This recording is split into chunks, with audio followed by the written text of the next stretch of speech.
Welcome everyone to yet another episode of ColivingDAO Insights. This is your co-host Daniel, and I'm joined today, as usual, by my co-host Gareth, as well as our special guest of the day, Ishan Dan.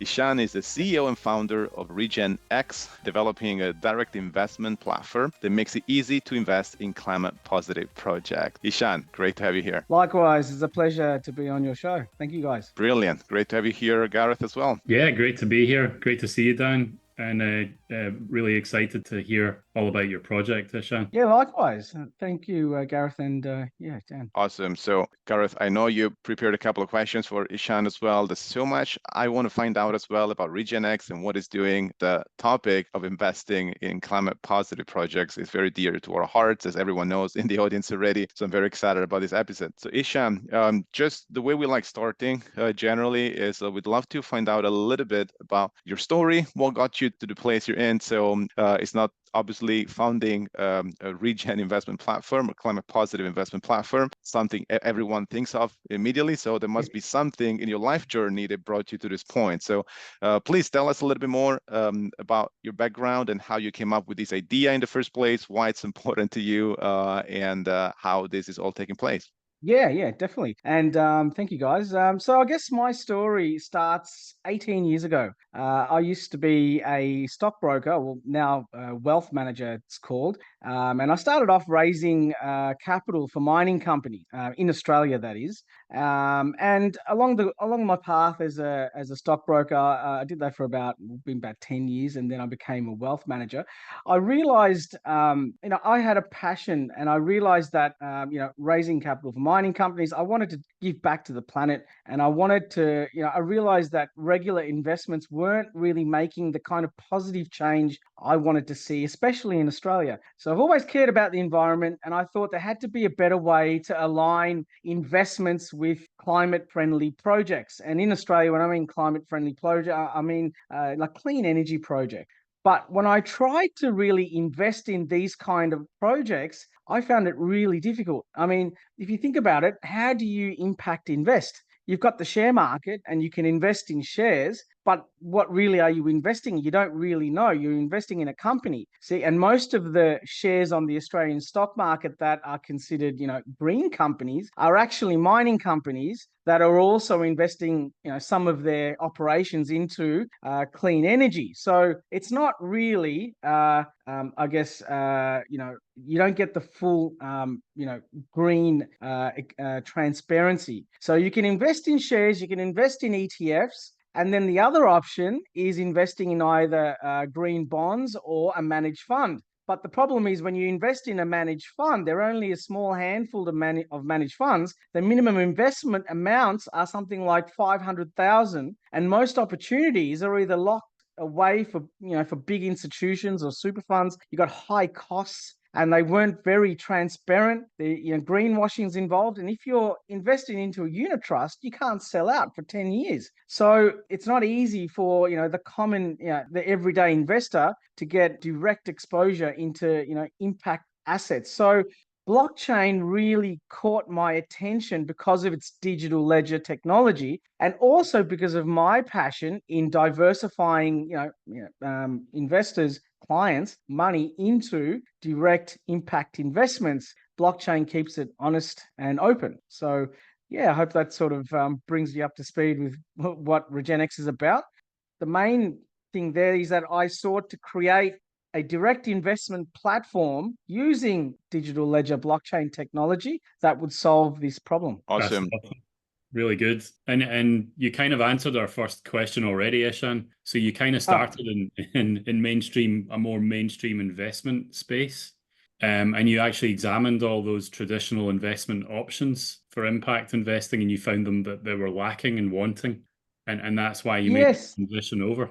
Yeah, so it's funny because, see, I guess my background is traditional finance, so it's all I know, and everything I deal with is above board regulation financial product. And so that naturally meant that whatever I was going to create, it was going to be, to help solve the traditional finance funding gap with, where wholesale investors, their pain points and their needs. And so that's why I, automatically looked at solving a problem using, cutting edge technology into traditional finance, which hasn't been easy. I can tell you that much. Yeah, absolutely. And, so there are some digital kind of Web 2 investment options, right? So you have some investment platforms that are running in Web 2. Did you have, it'd be good for the listeners as well, just to walk us through that logical leap of going from traditional investment to, okay, maybe looking at the Web 2 solutions. And Web 2 for everyone listening, obviously, is just, standard apps and the internet as it is today. But then you made that quantum leap into blockchain technology. The blockchain. Yeah. Well, what's interesting is, there are a lot of Web 2, as we call it, apps out there. And a lot of them are, well, you've got your equity-based ones, which are like your share trading apps, like your Robinhood, or Stake. And what they do is they fractionalize ETFs and create shares, but everything is already, what you're doing is you're digitizing companies, right? Then there are other, more like semi-institutional type platforms. There's, ones that actually, they're not digital, but they have a dashboard that allows a wholesale investor to invest in a managed investment scheme type structure, or it's a special purpose vehicle type structure, but it doesn't give you the flexibility of what a proper digital platform does. So at the start, when I made my venture into blockchain technology, I partnered up with the Australian Stock Exchange, who were developing a blockchain digital ledger technology-based platform. And I've been in consultation with it's called ASIC. They're the regulator for Australia. So at the start, it was really hard because when I followed it like a lot of other blockchain-based startups. When pitching to investors, they mentioned, you'd mentioned blockchain everywhere, and I got a lot of kickback right at the start from potential investors that were just too scared to even consider blockchain as an option, considering all that had happened. And then on the other side, I had potential investors that were looking to allow me to digitize their solar power operations. But they raised questions like, our institutional investors, they don't want to open wallets. Why should they? They want to pay using US dollars and Aussie dollars. If they're paying, for argument's sake, $500,000 or $1 million in one hit, they don't want to be mucking around opening wallets and using stable coins. So I had to tailor the whole platform to suit, bringing a third-party payment provider and to suit, a lot of these clients, so that things were above board. So it's been an interesting journey, and it's still going, for that matter. Especially the tokenization space. Yeah. Brilliant. Yeah, it definitely sounds like a great journey, and one that is yet to deliver a lot of fantastic results and experiences. I can immediately relate with the disadvantages of traditional investing, a very, very large initial capital that is needed from a lot of investors, and also some systems that are not really efficient or optimized. One of the reasons we're in this space is largely because we want to give people a better way and an easier access to opportunities, especially ESG opportunities. And so I can definitely relate a lot with what you're saying. What I'm curious to hear a little bit more about is what do you think is needed to really help investors, whether it's institutional investors, whether it's private investors, even just regular people that have some money to invest? What is needed for them to understand the advantages of blockchain and the potential drawbacks, but how those can be mitigated? Let's say the risk or the uncertainty can be not just mitigated, but reduced and also managed. And how much of that is on their side, meaning, they'll need additional education and additional learnings and so on. How much is on the platform side or the investment opportunity side, talking about easier on-ramp, easier user interface? I'm sure you've already done a lot in that sense. And what else do you think is needed to really favor this process of spreading awareness that this is an opportunity to invest, and it's viable, and it has a lot of advantages? Yeah, so it's in the hardest thing with traditional finance at the moment, well, depending on what country you're in, but Australia is a highly regulated, and it's probably the same with micro regulations in England and in Singapore. Australia is highly regulated to protect, consumer, especially so that you can wake up in the morning and know that your money is still remaining in your bank account. So what it will take is, in Australia, that is for, at the moment, blockchain is still very grey and it's still in its infancy. So there's no concrete regulation, especially in the US, that governs and protects consumers from tokenized products, tokens itself. In Australia, they've laid the groundwork for it, and it is coming. And I dare say within the next 6 months to a year, there will be a framework put in place. But that's the first thing, because then after regulation comes into play, then number two, confidence. And at the moment, after the FTX collapse, it was a massive change. Confidence just disappeared. No one, VCs especially, did not want to touch blockchain-based company startups at all. Because of what happened. So that confidence now is slowly returning, and it's a good thing. And once that confidence returns, then startups will start to, you'll see startups popping up everywhere. But what is massive, and what I've seen, and I saw this 3 years ago, and that is the asset tokenization space. And there was a company that I dealt with in my previous role. I hadn't even started my startup, and that was Calistone. They're in UK, and Calistone they're a huge the fund manager actually, and they use asset tokenization. And two of the actually Australian banks, along with the Australian Stock Exchange, started using asset tokenization and digital ledger technology 3-4 years ago. So it's happening, and it is happening little by little. How does that affect the consumer? And at the end of it, I think the way blockchain and digital ledger technology will affect, obviously there are so many benefits for the end consumer, but I think it's a process that will happen without them knowing. Do you know what I mean? So for argument's sake, say if you have a share trading account with your local bank, your big bank in the UK, that may all of a sudden suddenly be able to offer climate tokens or, bank bills or bonds as a tokenized product onto the trading platform that already exists without clients even knowing. It'll be just an automatic process that'll happen in the background. I think that is what's happening at the moment. Like the Australian Stock Exchange, when they look to transfer their entire share market system onto blockchain, they were doing that in the background, and that was happening already. So I guess this process is already underway, and the asset tokenization space is growing bigger and bigger. I think like that big move by Blackrock and when that happened, that set off a chain reaction. And Goldman Sachs and JP Morgan, there are a few other players, and they're all jumping on board. Once that becomes mainstream, and then some of the bigger financial institutions start to jump onto asset tokenization, I think then the regulations will be there, and then it follows through. So it all happens together with the big banks and the regulators, and then they lay the groundwork, and then startups come in after. I think that's that's what we're seeing here. Brilliant. And yeah, definitely this year 2024 it's been a big milestone for all this. First, we've seen Blackrock, not just Blackrock, but multiple other institutions as well, issuing first Bitcoin ETFs. Then later on, there's been other digital assets ETFs, and they talk a lot about tokenizing real world assets. So when it's not just the general people saying that, but when it's big institutions talking about that, definitely that's the chain reaction. So we're literally witnessing this as it happens. So it's a great moment to be alive.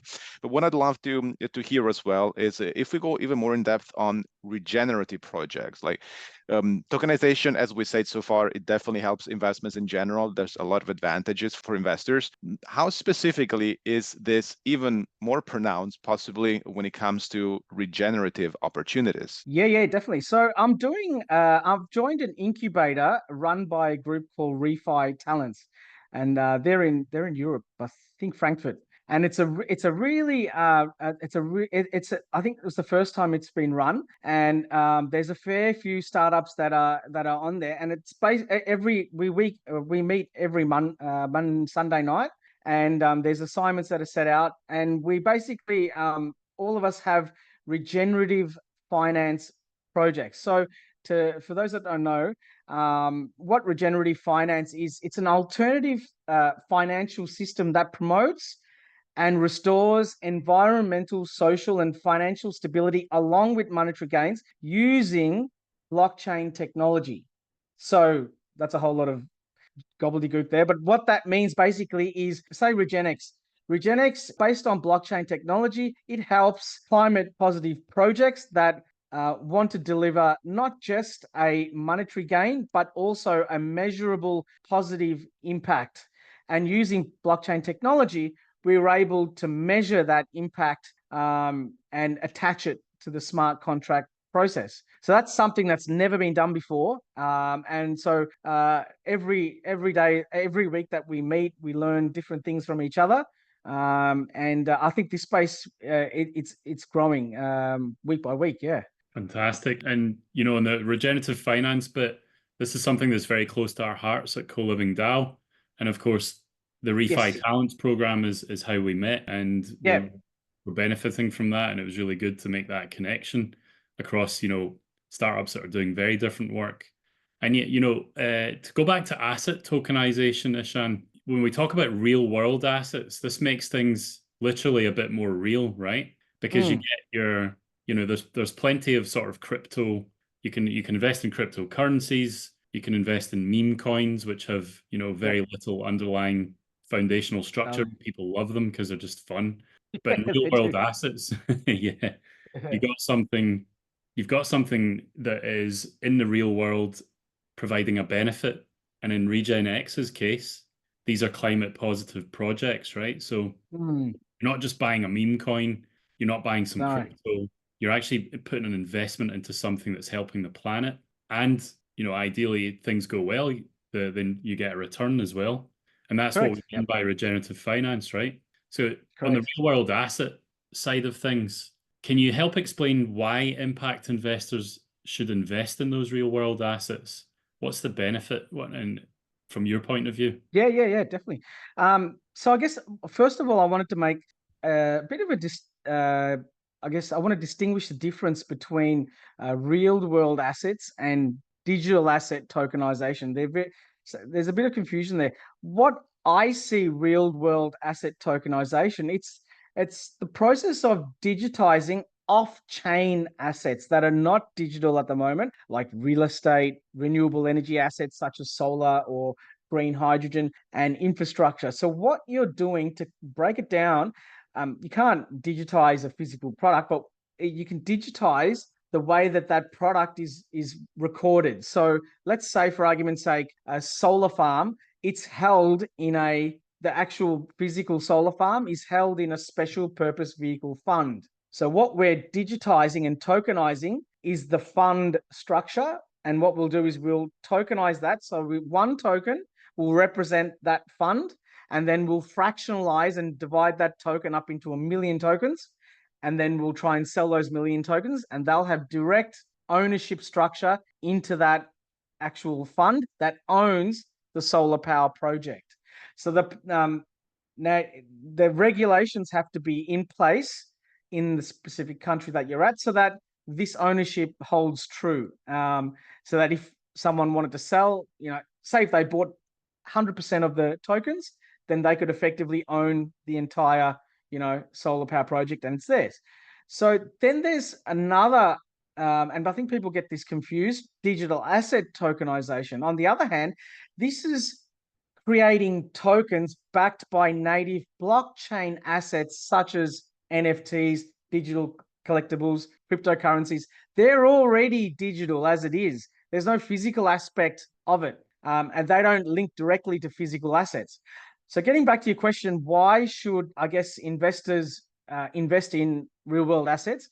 I think what I've found is it's a generational thing as well. I've found that as you look at the emerging affluent and the emerging investor class, people are now becoming more aware of climate change and what's happening, and they're becoming more aware of what they invest in. They want to know that their hard-earned money is not invested in companies that are damaging the planet.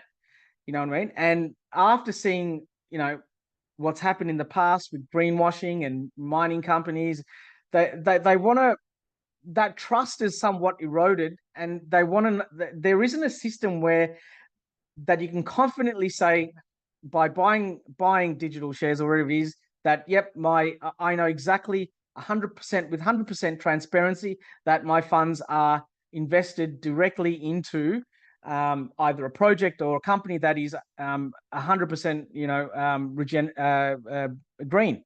So I think it's the easiest way to, I guess, to gain exposure, diversify your portfolio away from stocks and bonds, into a completely new asset class. Because I think this is a new asset class. Because if stocks and bonds move one way, I think this asset class doesn't get affected by the stocks and bonds. So real world assets, things like solar farms, wind turbines, green hydrogen plants, reforestation, I can keep going.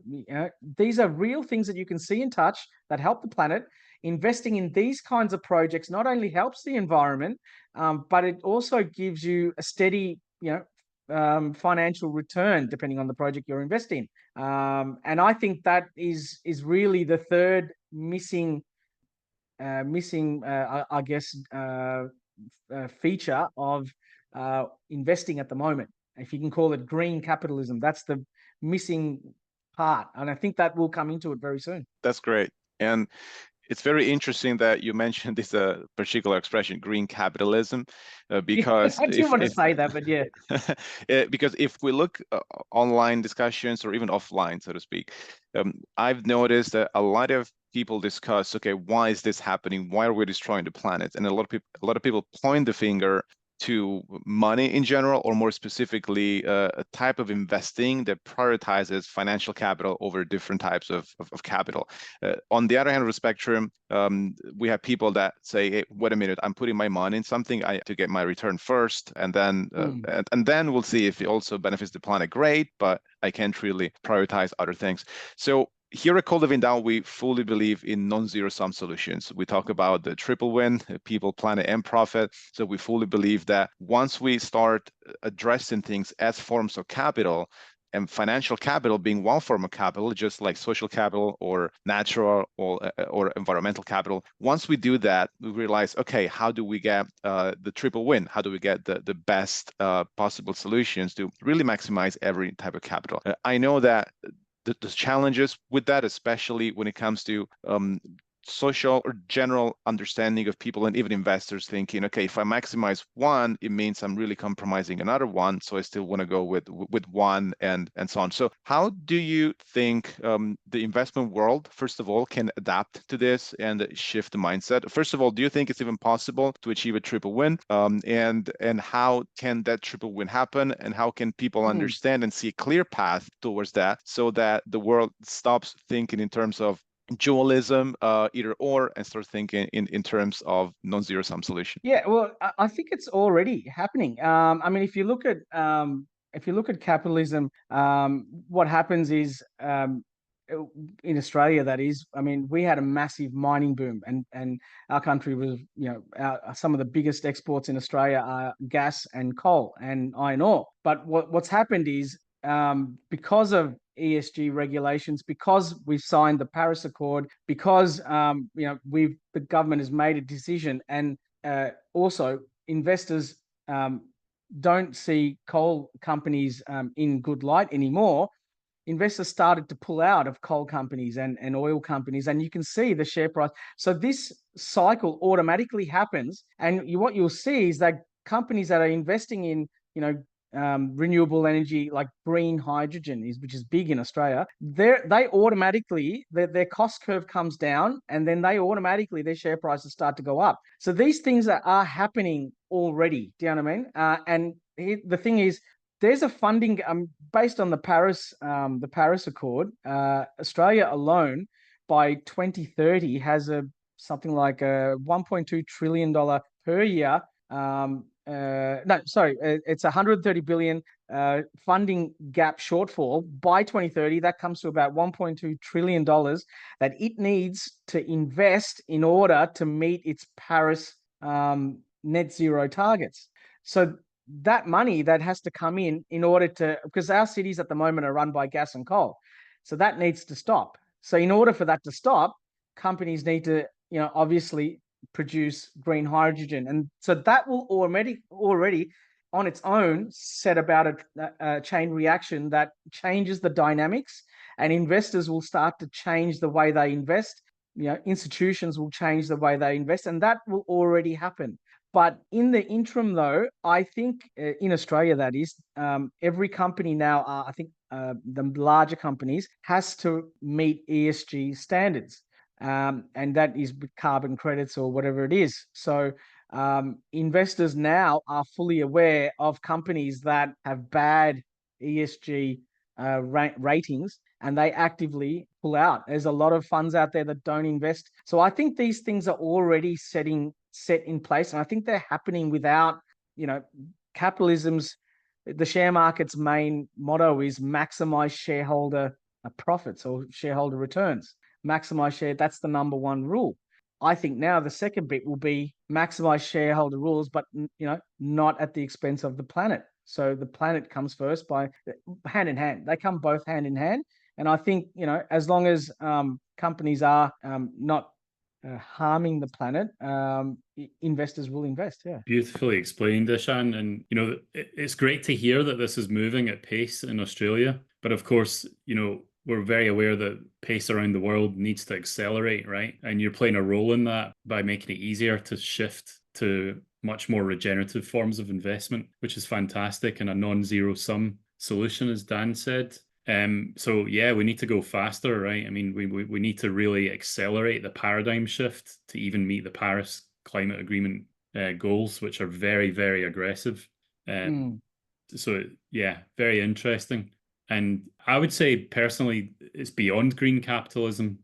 Where we're moving is regenerative capitalism. It's really a leap into the unknown. It's much more powerful. Well, that's the next. Yeah, you're right. That's the next. That even talks about going ahead of just doing the bare necessities. But yeah, regenerative is, yeah. And I think in Europe that's already happening. Yeah. And you're a part of that too, right? I mean, this is kind of your roadmap. The beauty of what you're doing, it sounds to us like you're making this accessible, and you're translating it the way you explained it. It's so beautifully explained, the real world asset tokenization of a solar farm and how that works. But then, making it seamless for the user, making it just another asset class. It's another asset class that you can invest in as part of your portfolio, which is what people want to hear, right? They want to hear an easy way in. Yeah, so that's the thing. I guess I understand what investors I guess look at, and I guess what their needs are.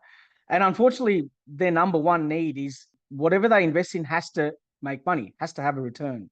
Unfortunately, it'll always be that case. They will prioritize whatever they invest in needs to generate money. So what I've developed with RegenX, is a financial product that is listed as a financial product, that it's two parts. So I'll just go into it. So for argument's sake, let's say a solar power project needs to raise 10 million. What we'd do is we'd tokenize the ownership of the solar power project, and we'd issue out 10 million shares at $1 each. Now these are digital shares or tokens, whatever you want to call it. And at $1 each. Now these are greenfield digital tokens. So what we do is it roughly takes about, say it takes 2 years to build a solar power project. They're issued at $1. We'd have 4 milestones, construction milestones. And after each milestone, 25% of the funds required gets released. And then at the end of the 2 years, that dollar buy-in price might be $4. And then, the original investors in the primary issuance might be able to now exit. Then what happens with the solar power project is, for the next 25 years, a solar power project is like a bond. Basically, it doesn't appreciate in capital, up or down price, but it returns possibly 12% for the next 25, 24 years in regular payments. And then after that, it tapers off. So that's sort of and now that is quite an attractive investment. Yeah, absolutely. And, getting a financial return is a good thing, because this is what, that's what people are looking for. You can see it. You can see that, and you can check up, and you can see the live data. One thing that we've we've IP'd here is, it's unique to RegenX, is an impact investment score. And we do that for every project, where we give each project an impact investment score based on how well it's achieving the SDG goals and a few other unique properties about the project. So then investors, when they look at this financial security, they know, okay, there's the yield, there's the potential capital gain, there's the price, and that's the impact score. Awesome. And then you get your triple win. Yeah, that's it. It's all there. It's all there to see. So what we're doing here at ColivingDAO, Ishan, is we're creating a blueprint for a federation of co-living communities, and we're putting in some of these regenerative finance principles or deep in the DNA of it. So, to make it real and make it simple. If you imagine a building, there was a co-living community, people are running on our blueprint. Residents, when they pay their monthly rent, they get some equity shares in the community company. And as a part of the legal foundation, the community is obliged to restore green and blue spaces. So, trees, biodiversity, water spaces, and having nature as a stakeholder in building up natural capital. So that an investment in ColivingDAO communities then enables that triple win. And not only that, if they're interconnected, there's lots of communities interconnected, and we are the enabling company in that federation, then, you get that benefit multiplied over the network, over the federation of communities. How do you see that? Yeah, cheers, thanks. And how do you see that in relation to what you're doing? Because what we're looking at is a kind of real world asset tokenization, but it's more than that, right? Because it has the natural capital piece embedded in it, as well as the social capital piece, to get that triple win. Yeah. Look, that'd be awesome. And I love the concept as well. Unfortunately, in Australia, there isn't. It's just barren land. So that sort of that. But I've spoken to a few people, because I presented up in Money 2020 in Thailand, and I had a chat with a few regenerative. There were land restoration companies that were sort of doing something similar, but they weren't using blockchain though. And the idea is great, and we could very easily partner up and do something similar. But essentially, what you're doing, do the investors receive ownership in just if it's a fund structure, or do they receive ownership in like a I know what someone was doing. They were doing like a little block, like a meter by meter block, and then the tree was planted on that, and they receive token ownership of the trust that held that little space. So but one thing you'd be able to do is you could actually even show the progress of the tree to the investors and the carbon credits that it's generating. So I mean, the endless possibilities, but it's a great idea. Yeah, thanks. And just to clarify, investors could invest in one co-living community as an option. Yeah, right. Or they can invest in ColivingDAO as the enabler company to get the benefits of the federation investment. And does the DAO allow sort of certain rights or memberships or rewards of some sort? Exactly. Yeah. Every stakeholder gets appropriately rewarded. So you have your residents, which are obviously a big, important stakeholder, arguably the primary stakeholder, and they get financially rewarded for being there and being a part of the community. And then you get your standard investors. And you can also, in our model, have partner companies in the local community that are supplying services to those co-living communities. They can also get a share as a partner share, and then they get some of the financial returns in that arrangement as well. So it's taking care of all the stakeholders in a multi-stakeholder arrangement. I see. Excellent. And how does that work from country to country, or is it only just based in UK? Or we're going to be international. Yep. And as you alluded to before, the blockchain regulations are different in different territories. The US is probably the most uncertain at the moment, although it's likely to change. European regulation is the friendliest area at the moment. Yeah. And so we're starting in the UK and Europe, and then we'll go from there and see. Maybe Australia. Who knows? I'll let you know when the Aussie regulation comes out. But it should be soon. Awesome. Yeah. So yeah, we're part of the movement. We're part of the regenerative finance movement, and we want to get away from these zero sum solutions. And these false trade offs is what we see them as. Why not? We're gonna have a thriving human future.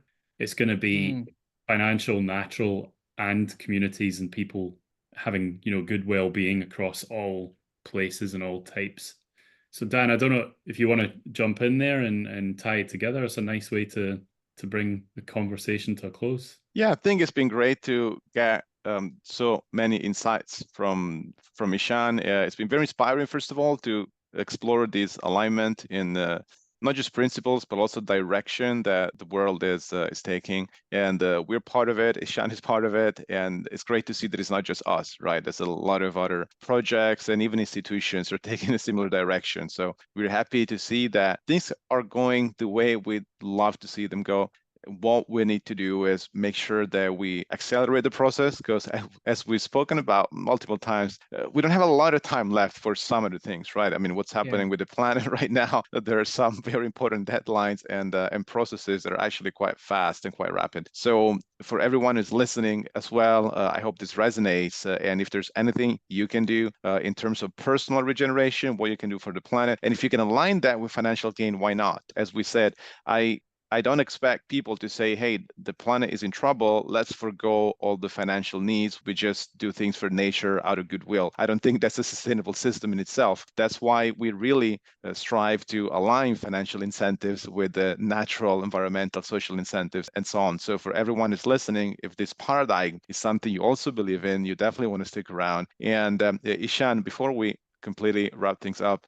As I said, it's been very inspiring to hear all this. Any final thoughts? Anything else you want to add? Anything you want to say to the audience? How they can find you or find out more about your project? Yeah, definitely. One thing I'd like to say is thank you so much for taking the time to include me in on your podcast. One thing I'd like to say is the blockchain community is completely different to the traditional finance. That sense of community where we're not competing against each other and trying to outdo each other, but instead we're working together as a community. And you use the word community a lot, and I like that. And the whole refi community, I think that's the working together to achieve one sole purpose, and that is to regenerative finance, to solve some of the problems that we have at the moment with climate change. I think is a beautiful thing, and I think we can only grow from strength to strength from here on in. So thank you so much for giving me the opportunity. Thanks, Awesome. Thank you, Gareth, for being here as well, and thanks everyone for listening. I hope you found this insightful, as I definitely did as well. And for more of this, by all means, what you want to do is make sure you subscribe to this podcast if you haven't already, and definitely spread the word. Spread the word. Let everyone know that we're here, coming in with bringing in more interviews and more discussions. Yes. So definitely, yeah. And again, thank you so much, Ishan, from RegenX, CEO and founder of RegenX. So make sure you check it out as well if you haven't already. And we will be back very soon, as usual, with more content. So once again, thanks everyone for being here, and see you soon.